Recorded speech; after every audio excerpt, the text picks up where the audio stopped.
이 시간 은혜 받으실 하나님의 말씀은 마태복음 28장 18절에서 20절 말씀입니다. 마태복음 28장 18절에서 20절 말씀을 다 같이 합독하시겠습니다. 예수께서 나와 말씀하여 이르시되 하늘과 땅의 모든 권세를 내게 주셨으니 그러므로 너희는 가서 모든 민족을 제자로 삼아 아버지와 아들과 성령의 이름으로 침례를 베풀고 내가 너희에게 분부한 모든 것을 가르쳐 지키게 하라. 볼지어다 내가 세상 끝날까지 너희와 항상 함께 있으리라 하시니라. 아멘. 그분을 다시 한번 환영하고 인정하고 모셔드리며 그분과 하나 되기를 바랍니다. 친하게 지내면 그분의 권능이 여러분에게 능력으로 나타납니다. 그분으로 인해서 오늘도 여러분의 문제가 해결되고 마음의 소원을 드리면서 주의 평강이 넘쳐나게 되기를 주의 이름으로 축원합니다. 오늘 저는 본문을 중심으로 선교는 왜 해야 하나 이 같은 제목으로 잠시 함께 은혜 나누겠습니다. 여기도 순복음교회 조윤기 목사님께서 일찍이 복음을 전하시고 특별히 세계 선교하신 때가 지금으로부터 50년 전입니다. 올해가 세계 선교 50주년이 되는 해입니다. 그동안 67개국에 676명의 선교사를 파송했고 그 숫자를 현재 유지하고 있습니다. 한국교회가 그동안 얼마나 많은 선교사를 파송하고 현재 유지하고 있는가? 167개국에 선교사를 보냈는데 지금 22,210명이 선교사로 활동하고 있어요. 선교와 전도는 바로 교회 존재 목적이요 또 가치인 것입니다. 기독교 역사 이래 초대교회 때부터 어떠한 박해와 핍박 속에서도 중단 없이 굴절 없이 줄기차게 땅끝까지 이르러 내 증인이 되라는 그 말씀에 순종해서 캐치프레이즈를 들고 오늘에 이르게 된 것입니다.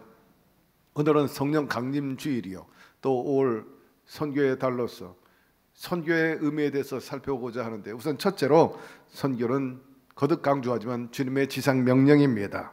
말씀에 너희는 가서 모든 족속으로 제자를 삼아 아버지와 아들과 성령의 이름으로 세례를 주고 내가 너희에게 분부한 모든 것을 가르쳐 지키게 하라 하신 것입니다. 따라서 선교는 전도하는 것은 여러분 선택이 아니고 반드시 해야 하는 필수인 것입니다. 여러분이 하고 싶으면 하고 싶지 않으면 안 하는 것이 아니라 전도와 선교는 반드시 해야 되는 것입니다. 그래서 사도 바울은 저희가 전도와 선교를 위해서 종이 되고 노예가 되었다고 그렇게 말했습니다. 주님께서는 예루살렘의 많은 사람을 보고 우셨어요. 이유는 장차 저들이 다 지옥 갈 것을 생각하니까 너무나 안타깝고 불쌍해서 우셨어요. 그 주님은 어제나 오늘이나 영원토록 동일하시고 그런 마음 오늘날도 갖고 계십니다. 그래서 한 영혼을 천하보다 귀하게 여기시는 거죠. 그런 주님의 마음과 주님의 명령에 따라서 12제자와 70인 제자들이 예수님이 승천한 이후에 주의 복음을 전했습니다. 성령이 너에게 임하시면 권능이 임한다 그랬어요. 땅끝까지 이르러 내 증인이 되라. 그래서 제자들이 나가서 복음을 외쳤어요. 놀라운 일이 벌어졌어요. 하루에 3,000명, 5,000명씩 회개하고 돌아오는 거예요. 겁쟁이들이 담대히 죽으면 죽으라는 각오를 가지고 선교하니까 기적이 일어난 겁니다. 안진뱅이가 일어나고 병자가 고침받고 죽은 자가 살아나고 하나님 나라가 임하게 된 거죠. 특히 12제자 주님의 명령에 따라서 열심히 주의 복음을 전하지 않습니까? 베드로는 저 빌립보 그리고 고린도 그리고 에베소 나중에는 로마까지 치고 들어갑니다. 안드레 흑해 연안에서 복음을 전했고 사도 요한은 밤모섬 본래 에베소에서 복음을 전하다가 또 한때는 잡혀가지고 펄펄 끓는 기름가마에다가 던져져 살아나기도 했죠. 나중에 밤모섬에서 요한계시록을 집필한 후에 트라우누스 황제에 의해서 석방되고 에베소에서 사시다가 천국 갔는데 거기 가보면 요한의 묘가 있고 또 누가의 묘도 있어요. 그돌라오멜 아르메니아에서 선교하다가 그분도 순교를 당했죠. 다데오는 페르시아, 시몬은 역시 또 중동에서, 그리고 빌립은 아르메니아, 마테는 이디오피아, 마띠아는 역시 이디오피아, 도마는 인도에 가서 복음을 전했고, 바울은 우리 알다시피 안디옥과 빌립보, 에베소, 그리고 로마에 가서 복음을 전했습니다. 이분들은 줄기차게 어떤 핍박과 역경에도 굴하지 않고 주의 복음을 전했는데, 알다시피 베드로는 로마에서 십자가에 거꾸로 달려가지고 순교했습니다. 그리고 그돌라오멜은 아르마니에서 살갗이 다 벗겨지는 그런 가운데 고통 속에 순교했어요. 다데오는 페르시아에서 십자가에 못 박혀 죽고, 또 시몬은 중동에서 이사야 선지자가 죽은 것처럼 몸이 톱으로 잘려가지고 순교했어요. 그리고 빌립은 아르메니아에서 T자형으로 십자가에서 순교하고, 마테는 이디오피아에서 참수형을 당하고, 마띠아는 이디오피아에서 창에 찔려 순교하고, 도마는 인도에서 선교하다 버나만족에서 창에 찔려 죽었고, 바울은 여러분 알다시피 로마에서 목이 날아갔습니다. 모두 순교로 복음을 전한 거죠. 놀라운 일입니다. 어이구, 무서운 일입니다. 어찌 그런 사람들을 그렇게 할 수 있습니까? 처참해. 아니요, 21세기 오늘날도 그런 일들이 벌어지고 있는데, 텔레반 똑같이 합니다. 이슬람 똑같이 합니다. 그 테러 강성분자도 똑같이 해요. 여러분, 전쟁 때 이런 일이 비질비질합니다. 우리 6.25 때 창에 찔려 죽은 순교자가 엄청나게 있어요. 제가 6.25 때가 되면 그 설교와 그 자료를 여러분에게 보여줄 거예요. 충격적입니다. 악한 세력들은 어떠한지 복음을 방해하려고 그래요. 핍박하고 죽입니다. 이런 환경 속에서도 초대교회 성도들이 이 복음을 전하는데 굴절하지 않았다는 거예요. 배반하지 않고 끝까지 믿음을 지켰어. 정조를 지켰어. 그들은 들꽃 같은 신앙을 가졌죠. 낮에는 양의 가죽을 뒤집어 쓰고 농사졌다고 성경은 증언하고 있고, 핍박자가 오면 얼른 그들이 은신처 토굴로 들어가고, 또 무덤가로 들어가서 시체와 함께 살면서 그렇게 살았어요. 농사져서 농산물이 나오면은 구멍이 큰 게 있는데 거기다 집어 던지면 50m 지하로 떨어져가지고 그 안엔 마을이 있으니까, 거긴 또 예배당도 얼마나 많은지 직접 제가 저 갑바디오 터키 현장 카타콤 가보니까 교회도 많고 그 안에도 많은 모임의 장소도 있고 그들이 자는 침대도 있고, 그 토굴 안에 그걸 다 만들어놨어. 거기서 식량이 떨어지면 거기서 나눠 먹고, 그러면서 10년, 30년, 50년 아니에요. 300년을 살았어요. 그런 아주 핍박과 역경 속에, 그러다가 잡혀가면은 사자밥이 되고 화양당하고 십자가형에 죽고, 아니면은 검투사로 끌려가 가지고 무고한 생명을 빼앗기고 미로 말로 당할 수 없는 그런 고통에 있었는데, 그럼에도 불구하고 변절하지 않았다는 거예요. 그래서 들꽃 같은 신앙이라는 거예요. 어떤 면에서 우리는 온실 신앙이야. 조그만 바람이 불어도 뭐 난리가 나. 유감이 있으면 시험에 들고, 아 내가 여기 꼭 교회 다녀야 되나, 쉽게 변절하고 뛰쳐나가는데, 그들은 그렇지 않았다는 거예요. 대대로 그렇게 믿은 거예요. 300년. 콘스탄틴 대제가 343년에 로마에서 국교를 공인했으니까. 결국 그런 초대교인들이 로마를 뒤엎어버렸어요. 완전히 꼼짝 못하게 만들었어요.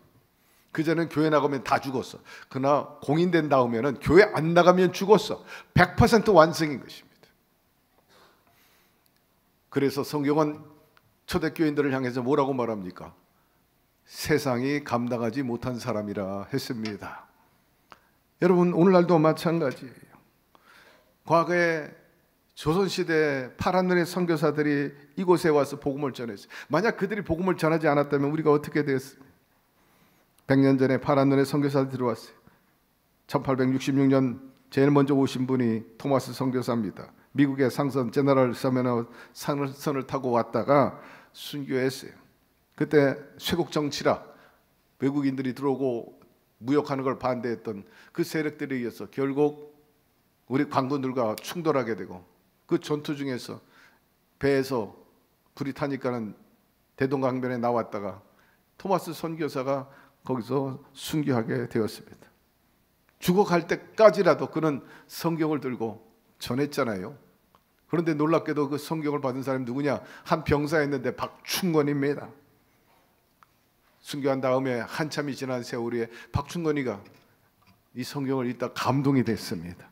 예수 믿게 되고 나중에 평양에서 선교하고 있는 마페 선교사에게 일부러 찾아가 가지고 그분에게 세례를 받게 되죠. 신자가 될 뿐만 아니라 후에 평양에 세워진 안주교회의 장로까지 된 것을 우리 성경 역사 또 우리 한국 기독교 역사에서 볼 수가 있어요. 본래 토마스 선교사는 이 조선 땅의 선교사로 온 게 아니고 원래는 중국 선교사로 왔습니다.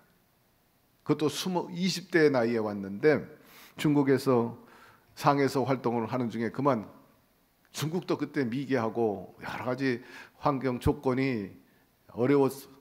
풍토병이 있었는데 어린 딸이 병으로 죽고 또 얼마 안 돼가지고 사랑한 젊은 아내가 또 병으로 죽었어요. 참으로 절감입니다. 영국을 거쳐서 미국에서 파송돼가지고 와서 하나님 나라를 위해서 왔다가 사랑하는 아내와 딸을 잃었으니 얼마나 비감하겠어요. 아마 인간적 생각했으면 후에 막급이 있을 거예요. 아, 이거 다 때려치자. 성교고 뭐고 난 집에 가겠다. 갔을 텐데 그러하지 않았다는 거예요. 거기서 멈추지 않고 조선이란 나라를 듣게 되고 내가 조선을 가리라. 그 상선을 얻어 타고 들어오다가 결국 순교해버리고 만 거예요. 포기하지 않았다는 거예요. 토마스는 순교로 끝까지 복음을 전한 사람인 것입니다. 그 후로 언더우드, 아펜잘라, 알렌, 로스, 맥킨타이어, 스크랜턴 수많은 선교사들이 들어와가지고 우리 팔도강산에 각각 자기들의 전진기지를 세우고 본격적으로 복음을 전했죠. 먼저 사회 구원을 위해서 병원을 세우고 학교를 세우고 그리고 국민들에게 애족 정신을 심어주고 사회 개화 운동을 펼치게 된 것을 알 수가 있습니다.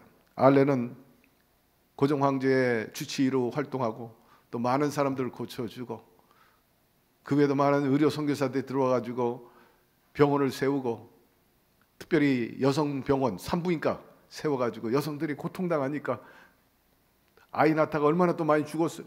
거의 50%가 죽었으니까 엄마도 죽고 아이도 죽는 경우가 부지기수예요. 오늘날도 그런 나라가들이 아직도 있어요.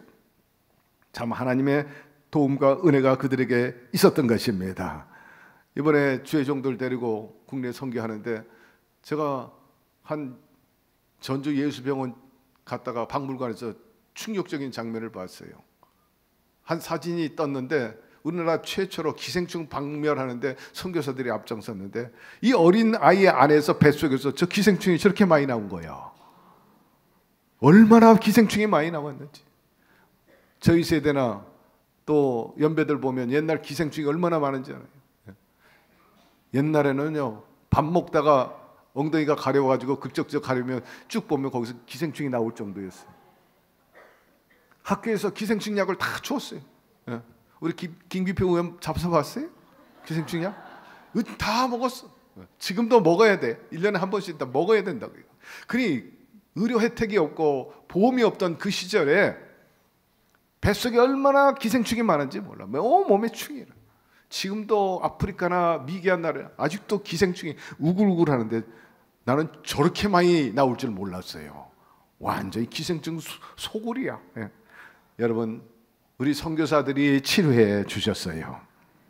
그 외에 또한 많은 분들이 유명한 학교를 다 세우고 자녀들 키우고 이번에 가는데 전주 예수병원 옆에 선교사들 묘역이 있더라고요. 저희들이 가서 참배했습니다. 어른들 옆에 아이들이 쫙 있어요. 아이들이 뭘 알고 이 조선 땅에 왔겠냐고. 잘 살고 잘 먹는 영국이나 미국에서 살지. 천진난만한 아이들이 와가지고 다 푼통병에 걸려가지고 일찍이 다 저렇게 누워버리고 만 겁니다. 여의도 선교 역사에도 그런 분들이 적지 않이 있습니다. 허철이 장로님 아프리카 선교 갔다가 말라리아에 걸려가지고 돌아가셨어요. 근데 놀라운 것은 이분의 아내와 두 남매가 있어요. 딸하고 또 아들이 있었는데 아버지 천국 간 다음에 이 세 사람이 모조리 다 주의 종이 된 거예요. 하늘의 미랄이 30배, 60배, 100배 혈치를 맺게 된 거죠. 여러분, 이런 선교사들에 의해서 복음이 전하고, 만약에 우리에게 이런 선교사님들이 복음을 전하지 않았다면 우리가 어떻게 됐을까? 이 대한민국이 어떻게 되고, 또 저와 여러분 이 자리에 앉아 있지만은 이제는 예수 믿고 구원받고 순전한 삶을 살고 있습니다. 절제하고 반듯하게 살려고, 하나님의 형상대로 지음받은 인간답게 살려고. 만약에 우리가 복음을 접하지 않았다면 끔찍해. 아마 짐승처럼 살았겠지. 주주육림에 빠지게 되고 아주 고약하게 방자히, 때로는 또 뭐 화만 나면 불쑥불쑥하고 뭐나 들고 말해 해코지 하려고 그러고, 묻지마, 데이트 폭력, 막 이렇게 살지 않았겠느냐. 여러분, 정말 좋은 사람들 됐습니다. 세상 말로 모 됐다는 말이 있잖아. 자네 모 됐구나. 기독교적인 용어가 아니기래 안 쓰지만, 여러분, 우리 모두 정말 개천에서 모 났다는 것, 모 된 것처럼 말입니다. 일찍이 선교사들이 조선 땅에 와서 목숨 바치고 생애를 바쳤기 때문에 오늘날 이만큼 이 나라가 민주화되고 인권이 존중되고 선진국으로 살아갈 수 있게 된 것입니다. 복음이 누룩과 같이 변져서 변화를 가져왔다는 거예요. 개인의 변화, 가정의 변화, 사회의 변화, 국가의 변화. 여러분, 복음은 날로 우리를 새롭게 만드는 것입니다. 역사에 보니까 로마는 백성들에게 가장 인기 있는 그 스포츠 게임 중에 하나가 축구가 아니고 농구도 아니고 검투사, 서로 죽이는 이 경기에 막 흥미에 빠져가지고 막 열과 콜로세움에 모여가지고 막 수만 명이 검투사. 그 사람들이 무슨 죄가 있어가지고 거기에 짐승처럼 끌려와가지고 싸우다가 지면은 칼에 찔려 죽고 창에 찔려 죽느냔 말이에요. 그런 비인간적인 매춘, 동성애, 부도덕한 일들이 얼마나 많아요. 그러나 복음이 이들을 변화시켜 준 것입니다. 통제하고 절제하고. 영국, 미국에서 노예 해방 일어났죠. 본래 저 유럽 사람들, 스페인이라든지 네덜란드 혹은 또 영국도 마찬가지지만 바이킹의 족속들입니다.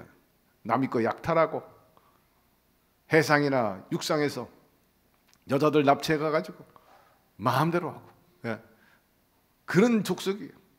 본래 독일, 게르만은 아주 야만인이에요. 역사적으로 그런 나라들이요, 복음이 들어가 가지고 신사나라 만든 것입니다. 세계 지도를 펴고 보세요. 민주주의 실현된 나라, 그리고 인권이 존중된 나라가 어느 나라인지 대체로 보면은 기독교 국가들입니다. 복음이 들어간 나라죠. 독재가 극심한 나라들 보세요. 중국, 또 북한, 라오스, 캄보디아, 미얀마. 아직도 미개한 우상에 의해서 교권주의로 많은 사람들을 질식시키고 정말 고통을 주는 인도 같은 나라 말입니다.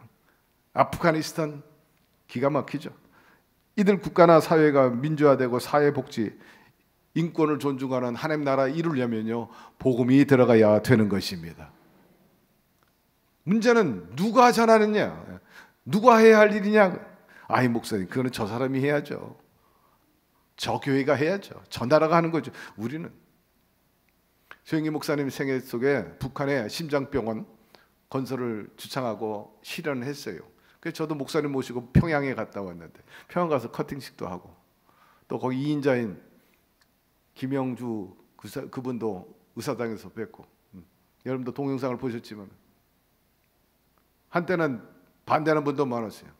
돈이 그렇게 많이 들어가는데 왜 평양에다 심장병?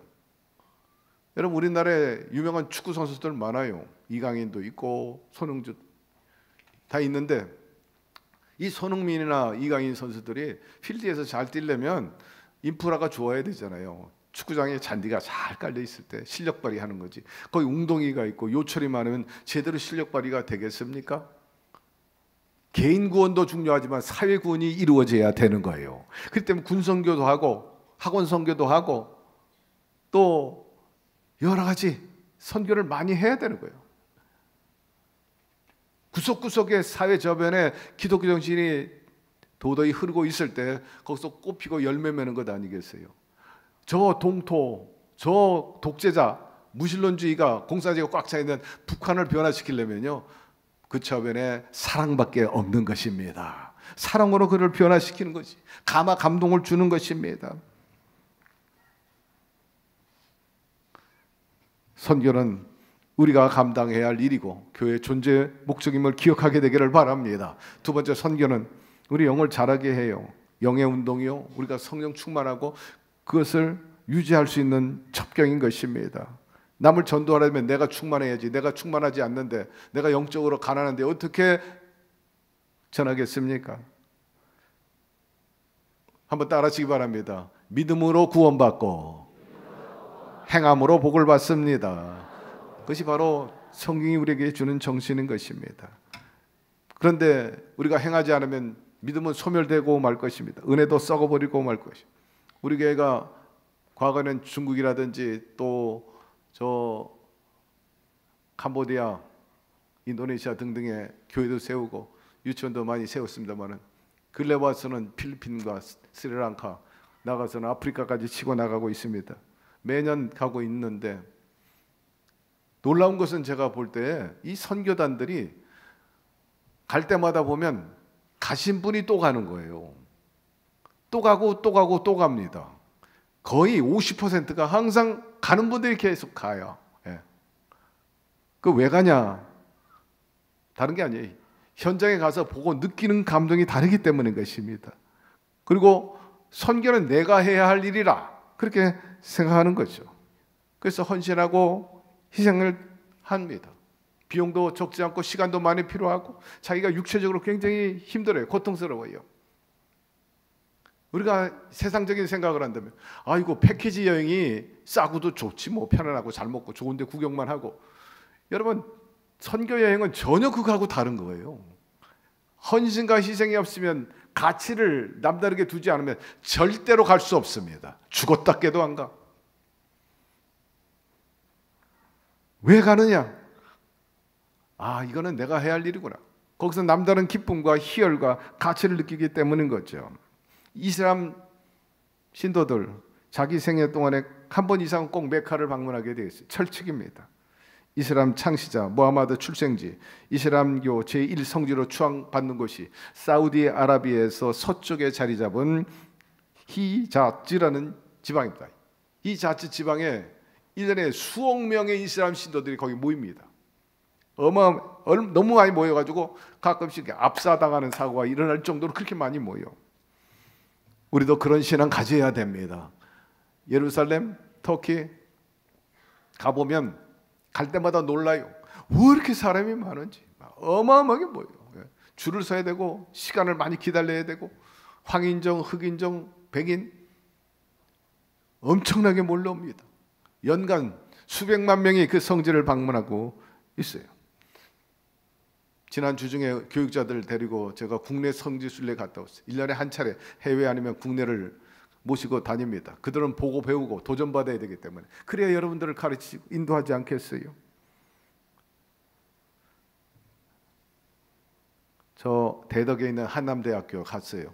그랬더니 거기 선교사촌이 있는데 선교사들 집이 한 10개가 그대로 보존되어 있고, 그들이 어떻게 선교했는지, 한남대학을 어떻게 시키고 학생들 어떻게 가르쳤는지 다 있고, 전주 예수병원 가니까 그 병원의 역사와 더불어서 또 기독교 근대 역사 박물관 보게 되고, 아까 사진, 기생충 사진 여기서 봤어요.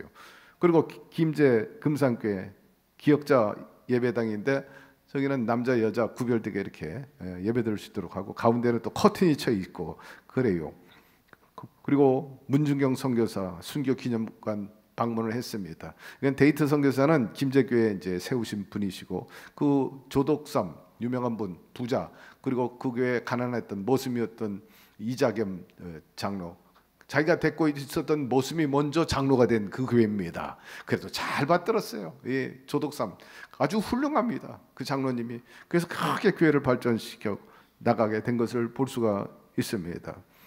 여러분, 이런 성지순례 순교를 통해 우리는 또 다른 차원에서 의미를 깨닫게 되고, 참 선교나 전도가 희생과 헌신이 뒤따라야 된다 하는 것을 알게 됐죠. 우리 교회가 적지 않은 교회입니다. 예배 때마다 1부부터 2부, 제가 오늘 3번째 설교 중입니다. 계속해서 7부까지 이어지고 있어요. 이렇게 교회가 유지되고 나갈 수 있는 것은요, 우리 가운데 성령이 역사하고 계시기 때문인 것입니다. 인간의 모임이 아닙니다. 여러분들이 각각 자기에 앉아있는 또 직분에서 역할을 감당하고 있지만, 그러나 이 교회를 이끌어가는 엔진이 따로 있어요. 여러분들은 이 예배와 더불어 지나가고 있지만 이거를 이끌고 가는 기관차들이 있습니다. 누굽니까? 매일같이 전도하는 사람이에요. 매일같이. 우리 교회 14개 교구가 있는데 부천 안에, 그리고 저쪽 시흥까지 지금 있고 인천도 있습니다만, 거기서 매일같이 전도하잖아. 여러분 아시잖아요. 거의 20여 명이 부침개, 떡볶이 전도, 샌드위치 전도, 휴지 전도, 마스크 전도, 전부 자비랑으로. 교회에서 한 푼 주지 않아. 다 자기들이 노렸어. 계속 줄기차게 15명, 20명씩 매일같이 나와서 전도해. 그 현장 보셨나요? 참여해 보셨나요? 그분이 우리 교회의 엔진입니다. 모든 기업이나 모든 국가나 이런 공동체에는요, 앞문이 있고 꼭 뒷문이 있어요. 삼성이 계속해서 1위 하기 쉽지 않습니다. 이번에 반도체에서도 MDA인가 거기에 밀렸어요. 세계 1위가 2위로 쳐진대. 중국한테도 밀리기 시작. 엄청나게 엔진 돌려야 되고 연구하고 개발하고 나가야지 않으면 계속 처지는 거예요. 나가기 위해서, 아니 현상 유지하기 위해서 자동차 페달을 계속 밟아야 돼요. 왜? 뒷문으로 빠져나가기 때문에. 앞문으로 계속 들어오지 않으면 안 되는 거예요. 갈릴리 바다가 그래요. 나가면 들어와야 돼. 계속 신진대사예요. 날마다 새로워. 물고기가 굉장히 많아. 사해바다는 그게 없어. 그냥 죽어. 그냥 다 죽었어. 다 죽었어. 우리게 죽는 건 순식간에 죽어요. 영이 떠나면 죽는 겁니다. 성령이 여기 안 계시면 이렇게 죽는 거지. 이만큼 현상 유지하는 것은요, 성령이 계시기 때문이고 우리를 이끌어가는 동력들이 있기 때문에 끌고 가는 거예요. 그들이 끌고 가는 거예요. 제가 여기 항상 3부 예배는 좀 늦게 올라와요. 다른 예배 때문에. 왜냐하면 새 가족실 꼭 들려야 되는데 오늘도 8가족이 들어왔어요. 8가족하고 제가 사진 찍느라고 항상 늦어. 이 3부 예배는 매속 들어와. 왜? 이번에 여기 나사렛 성가대인가 시온 성가대 저 곤산에 한번 저 청나루 이사 갔잖아요. 그러니까 저한테 인사하면서 눈물을 흘려요. 교회를 부득불 남편 때문에 할 수 없이 다른 교회로 옮기게 됐다고 막 울어요. 격려해주고 때가 되면 다시 부천으로 오겠지. 그래서 격려해 줬습니다만은 이렇게 이사 가는 분들도 있고 또 시험에 들어서 가는 분들도 있고 뭐 여러 가지. 그러면 그 자리 누가 채워요? 전도하는 사람이 채우는 거예요. 자발적으로 오는 분도 계시지만 엔진이 돌아가야 된대. 엔진이 돌아가야 돼요. 여러분, 초대교회가 부흥한 것은 엔진이 돌아가고 있기 때문인 것입니다. 복음의 나팔, 진리 깃발, 사랑의 전령서, 희망의 등불이 되어야 됩니다. 그것이 나도 살고 이웃도 살리는 길인 것입니다. 세 번째, 선교는 경험한 바에 의하면 타민족을 깊이 이해할 수 있는 계기가 됩니다. 그 나라의 역사를 알고 문화, 생활 양식, 의복, 음식, 풍습, 그들의 토속 종교, 민족성 말입니다. 대체로 그 선교 대상지에 가면은 비인간화 현상을 보게 됩니다. 처절한 저주들 말이에요. 야, 이 나라는 저주받은 땅이구나. 야, 이 사람들은 정말 남의 도움이 없이는 일어날 수 없는, 정말 하나님의 형상대로 지음받은 인간으로 제대로 살 수 없는 사람들이구나. 그래서 도와주고 싶고 불쌍히 여기는 마음 거듭 강조합니다. 선교 전도는요, 저변에 사랑이 깔려 있습니다. 예루살렘을 향해서 우셨다 그랬잖아요. 불쌍히 여기. 저도 볼 때 타민족뿐만 아니라 우리 사람들, 나라 사람들 보거나 어떤 사건 사고 접하면서 볼 때 참 불쌍해. 눈물이 나. 눈물이에요. 어쩌면 저렇게 사시는가? 왜 저렇게 당해야 되나? 저런 고통 속에 눌려 있는가? 당장 건져주고 싶고 꺼내주고 싶고 당장 이렇게 세워주시고. 여러분, 또 우리보다 약하고 저급한 나라 할지라도 무시하지 말아야 되는 거예요. 왜? 그들 나름대로 또 강점이 있기 때문에. 그럼 우리가 가서 배워요. 도전받기도 하고. 야, 이런 사람들은 이렇게도 어려운 속에 사는데. 로마 시절에 많은 기독교인들이 노예로 끌려갔어. 방실방실해요. 그래서 그 주인이 너는 노예로 끌려가지고 뭐가 재미있고 그렇게 기쁘냐 했더니 저희 안에요 예수님이 계셔서 그렇습니다. 그렇게 말했죠. 예수가 누군데? 그래서 복음을 전했어요. 그래서 노예가 종이 주인에게 복음을 전하고 그 평민이 귀족에게 복음을 전하고 귀족이 결국 황족에게 복음을 전하고 그 황족 중에 헬레나 황제의 어머니에게 복음이 들어가고 결국 그 어머니가 콘스탄트 대제를 변화시킨 거예요. 지금 터키나 예루살렘이나 저 이스라엘 가면 거의 50%의 기념교회는 헬레나가 다 지어놓은 거예요. 콘스탄티 대제 그 힘을 받아가지고 콘스탄티노플을 세우고 이스탄불에 있는 소피아 성당 같은 것도 다 헬레나가 지은 거예요. 여러분 그 유명한 성당들 알잖아요. 교회들.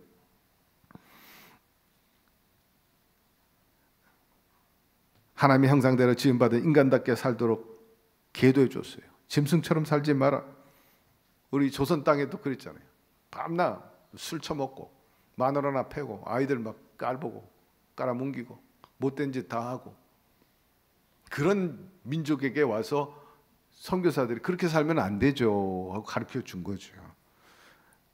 선교지 대상자들은 한마디로 표현하면 강도 만난 사람들인데 그들을 구호하는 겁니다. 영육간에 구호하는 거죠. 인도에도 가봤는데 여러분 잘 아시고 또 매스컴을 통해서 알겠지만 거기는 아직도 명예살인이 있어. 명예살인. 그들의 힌두교 종교인데 뭐 타 종교하고 결혼했다든지 또 뭐 조금 벗어나면은 아버지가 딸을 죽여, 오빠가 여동생 죽이고 서로 죽여. 아직도 인도에는요 순장이 있어요. 부인을 많이 두니까 일부 다쳤으니까 젊은 여인이 살아 20대도 있고 부인이 30대도 있고 40대도 있고 50대도 있고 70대 80대 노인이 그렇게 데리고 사는데 이 노인이 죽었어. 그런데 그 젊은 여인까지 다 순장하는 거예요. 무조건 갖다가 다 묘에다 때리는. 21세기 아직도 그런 일들이 있다. 결혼식 피로연에서 웃었다고 그래가지고 거기서 5명을 살해했어. 아직도 공산주의가 난무하고 이란 이번에 대통령이 사고로 죽었는데 백성의 절반 이상이 박수치고 좋아라 해요. 잘 죽었다고. 저놈은 죽어야 된다고. 왜? 그 히잡 안 썼다고 여대생을 죽였잖아요. 그 대통령이 사형시켰잖아요. 히잡 반대 운동한다고 죽였어요. 그러니까 뭐 국민들의 반감이 잘 죽었다는 거예요. 여러분 생애 살아가는 동안에 앉았다 일어나는 자리가 깨끗하게 되기를 바라고 칭찬받게 되기를 바라고 욕 듣지 않게 되기를 바랍니다. 오히려 팔레비 왕 때는 민주 자유가 있어요. 이 독재는 하긴 했지만 그때는 미니스커트도 있고요. 머리에 물도 들고 히잡도 안 쓰고 차도로도 안 쓰고 왜 여인들 갖다가 그렇게 차도로로 가두고 히잡을 꼭 써야 하고 그 코란에 맞춰가지고 그렇게 해야 되는가? 강제적으로. 미국과 아프가니스탄이 전쟁에다가 결국 탈레반에게 밀려났잖아요. 그 다음부터 여성들이 어떻게 됐습니까? 막 벌벌벌 떨어 불안 속에 살아요. 학교 다니는 아이들 여자들 다 못 다니게 해. 여자는 물건 취급해. 간간히 난무해. 외국인 납치해가지고 산채로 피부를 벗겨서 죽여. 정말 처참한 나라입니다. 비인간적인 나라. 그래서 동영상 보면은 젊은 안악들이 말해 막 울면서 우리나라는 왜 이래요? 왜 이래야 됩니까? 너무나 슬퍼요. 살고 싶지 않다. 저 프로시아도 그래요. 거기 있는 대학생들이 상당한 미인이 많은 나라인데 동영상 보면 왜 우리나라 이런지 모르겠어요. 너무나 슬퍼요. 거듭 강조하죠. 우리 조선 때도 똑같았어요. 지금도 아직도 그런 나라가 부지기수야. 반면에 필리핀 가보면요 생활은 좀 어려워도 굉장히 밝아요. 왜? 기독교 국가라 카톨릭이 많거든요. 개신교도 있고 잘 웃고 친절합니다. 느긋하고 순수하고 국가도 중요하지만 가족을 더 소중히 여기는 사람들. 축제, 음악, 종교의식 굉장히 좋아요. 우리가 다음 주에 이제 필리핀 갑니다만 벌써 어제 소식이 들어와서 잔치했어요. 파티하는데 드레스 아이들이 다 입고 여기다 나비 넥타이 메고 파티하고 음식 나눠 먹고 쌀이 주식을 이루고 있어요. 카타라고 불리는 코코넛 우유를 음식 주재료로도 사용하고 있고, 가장 인기 있는 음식이 레체인데 돼지구이예요. 룸피아, 롤빵, 펜시 등 이 모든 것들이 중국의 영향을 받아 들어왔고, 이 나라는 300년 동안 스페인의 영향을 받았기 때문에, 지배를 받았기 때문에 메차 그리고 칼로스, 스페인식 요리 이런 것들이 대중적으로 자리를 잡고 있는 나라입니다. 필리핀은 7,000개의 섬으로 이루어진 나라예요. 사방이 바다기 때문에 해산물이 많아가지고 식재료를 많이 쓰는 나라고, 구운 참치머리 같은 것이 굉장히 인기가 있어요. 나팡카라는 그런 음식인데, 여러분 잡숴 보셨어요? 저는 먹어봤어요. 다양한 과일이 있어요. 과일이 참 많죠. 과일을 우리는 그저 깎아 먹지만 거기는 삶아 먹고 구워 먹기도 합니다. 바나나 특히 그렇고요. 거기에 체사라는 과일도 있고, 메론, 아티스, 랑카, 뭐 망고도 뭐 수십 가지 종류, 메론도 수십 가지 종류. 채사란 과일 같은 게 아주 특별한 맛이 있는데요. 밤과 감자와 섞여 있는 것 같은 아주 맛이 있는 그런 이제 과일도 접할 수가 있어요. 그들의 문화, 생활 양식, 의복, 풍토, 그리고 풍습, 그리고 토속 종교, 굉장히 새롭게 대하고 또 거기에 잘 알아야 적절히 대항을 하죠. 조영기 목사님은 케냐에 가가지고 제일 반가워하는 귀중한 손님이 오면은 소피에다가 우유를 섞어서 대접하는 거예요. 뭐 엮여서 뭐 냄새 얼마나, 그냥 쇠피하고 우유를 섞었으니 그때 뭐 정제가 됐나요? 소독이나 제대로 됐나? 냄새 나잖아요. 할 수 없이 마셨다는 거 아닙니까? 바로 선교를 위해서, 그들과 동질화하기 위해서 음식을 잘 먹어줘야 돼요. 가끔 우리 장로님 가면 못 먹는 경우도 있어요. 한 번에 캄보디아 갔다가 아주 질색을 하더라고요. 전혀 못 먹는데, 선교 체질이 아니야. 뭐든지 잘 먹어야 돼. 애벌레도 먹으라면 먹어야 돼요. 자, 네 번째, 선교할 때 신령한 양식과 땅의 복을 받게 된다 하였습니다. 신령한 양식이란 무엇을 말합니까? 바로 세상에서 주지 않는, 경험할 수 없는 기쁨과 희열, 평강을 말하는 것인데, 그 속에서 영생하도록 솟아나는 샘물이 되고 뱃속에서 흘러나온 생수의 강이 되리라. 이것은 평강과 기쁨을 의미합니다. 이것을 어떻게 얻을 수 있느냐? 신령한 양식을 통해서 얻을 수 있다는 거예요. 도대체 신령한 양식이 뭐길래 우리가 기쁨과 평강, 영원히 가라지 않는 생수가 된단 말이냐? 아주 중요한 메시지를 여기서 주고 있는데, 어느 날 예수님께서 갈릴리 바다로 내려가다가 갑자기 좌회전해가지고 사마리아 지방으로 들어갑니다. 유대인들과 사마리아는 서로 상종을 하지 않아. 유대인들은 사마리아 사람을 개라고 그러는데, 좋지 않게 역사적인 그런 것들이 있기 때문에 그래요. 그런데 예수님께서 그쪽 지방으로 들어가니까 제자들이 깜짝 놀라고 의아하죠. 본래 풀에는 거기가 아닌데 왜 직진하지 않고 좌회전해가지고 그쪽으로 가는 거 했더니, 나중에 알게 됐더니 우물가에서 한 여인을 만나게 되잖아요. 그 여인이 파란만장한 여인이었습니다. 대낮에 물길로 혼자 와서 사람을 만나기를 싫어하죠. 사람들도 그를 치탄합니다. 근데 예수님 만나고 그가 은혜를 받고 구원받아, 내가 오늘 메시아를 만났습니다. 그래서 마을로 지쳐 들어가는 거예요. 담대함으로, 마치 성령 받은 사람이 죽으면 죽으리라는 각오를 가지고 들어갔어. 3,000명 5,000명씩 회개시킨 것처럼 이 여인이 사람들에게 빨리들 나와보세요, 빨리들 나와보세요, 내가 오늘 메시아를 만났습니다. 그 소리를 듣고 사람들이 한 사람 두 사람 모이기 시작했더니, 예수님 만난 다음에 거기서 말씀을 듣고 이들이 감동이 됩니다. 그러면서 대접을 하는데, 주님 여기서 좀 며칠 묵고 가세요. 그냥 지나가지 마시고 여기서 묵고 가시라. 그래가지고 예수님께서 예정이 없는 거기서 3일 동안 머무는데 사마리아가 구원을 얻었더라, 기뻐하였더라. 성경은 그렇게 우리에게 증언해 주고 있어요. 거기서 음식을 먹는데 제자들이 예수님께, 주님 이 음식을 보니까 참 맛있습니다, 들어보세요. 이 사마리아 사람 음식이 참 좋네요. 그랬더니 예수님께서 음식을 받으시면서 하신 말씀이 이 대목이에요. 아무리 맛있다 할지라도 내게 기쁨을 주는 것은 신령한 양식이라. 거기서 나오는 거예요. 이런 음식이 좋긴 하지만 이보다 내게 필요한 더 신령한 양식이 나에게 필요하다. 신령한 양식이 뭐냐? 주님께서 직접 이렇게 우리에게 설명합니다. 예수께서 이르시되 나의 양식은 나를 보내신 이의 뜻을 행하며 그 일을 온전히 이루는 이것이니라. 주님이 기뻐 받으시는 음식, 양식은 당신의 뜻을 이루는 거예요. 당신의 명령대로 온전히 행하는 것을 주님은 그것을 신령한 양식으로 받아들인 거죠. 여러분, 우리가 주님 기뻐하는 일을 할 때 전도하고 한 영혼, 그 사마리아 여인을 구원하고 나서 하신 말씀, 내가 가장 기뻐하는 것은 바로 이런 것이다. 잃어버린 영혼을 찾는 것이고 내 자녀들을 삼는 것이다 라고 말씀하고 있죠. 여러분, 선교하고 전도하면 상급을 받는다 하였습니다. 여러분, 사업과 생업과 하는 모든 일 가정 책임져 주십니다. 함께 하시고 영원한 빛나는 상급을 주신다 하였고 기쁨의 열매, 허다한 죄를 덮어주신다 하였어요. 여러분, 우리가 복음을 전하는 것이 헛되지 않음을 기억하게 되기를 바랍니다. 조지 스미스가 젊은 시절에 아프리카에서 복음을 전했어요. 한 사람 전도했어요. 청년. 근데 아프리카 당국으로부터 쫓겨났어요.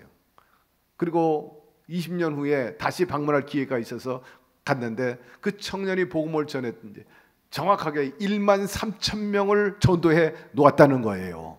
한 사람 전도해 놓고 그가 추방당했는데 그 청년이 1만 3천 명을 전도했다고 그는 전기에 기록하고 있는 것을 볼 수가 있습니다. 오늘 우리 교회가 하고 있는 이 선교도 30배, 60배, 100배로 결실을 맺게 될 줄로 믿습니다. 심판이 없다 그랬어요. 궁핍함이 없다 그랬어요. 공포가 없고 두려움이 없고 어둠이 없다 그랬습니다. 빛 가운데 있으리라 했는데 여러분들이 그렇게 되기를 주의 이름으로 축원합니다. 말씀 마무리합니다. 선교는 무엇입니까? 바로 하나님 나라를 이루는 것입니다. 너는 제자를 삼아 주의 복음을 전하라는 거예요. 인간을 해방시키고 그들 마음속에 천국이 임할 수 있도록 하라, 그렇게 말씀하고 있는 것입니다. 언제까지? 세상 끝날까지. 다시 말해서 주께서 다시 오실 그날까지, 그리스도의 왕국이 이루어지기 전까지 줄기차게 중단 없이 포기하지 않고 죽으면 죽으리라는 각오로 복음을 전하라는 것이 주의 뜻인 것입니다.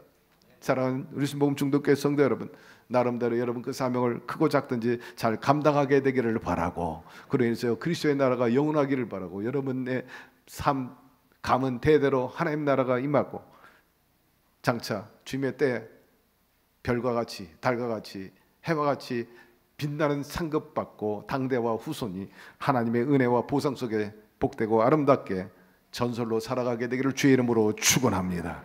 하나님, 오늘 말씀을 통해 다시 한번 깨닫고 도전받게 해 주시니 고맙습니다. 한 귀로 듣고 한 귀로 흘리지 말게 도와주시고 우리의 존재 가치, 우리 사명, 그리고 신령한 양식이 무엇인지 알아서 하나님께 영광을 드리고 행함으로 복받고 살게 하여 주시옵소서.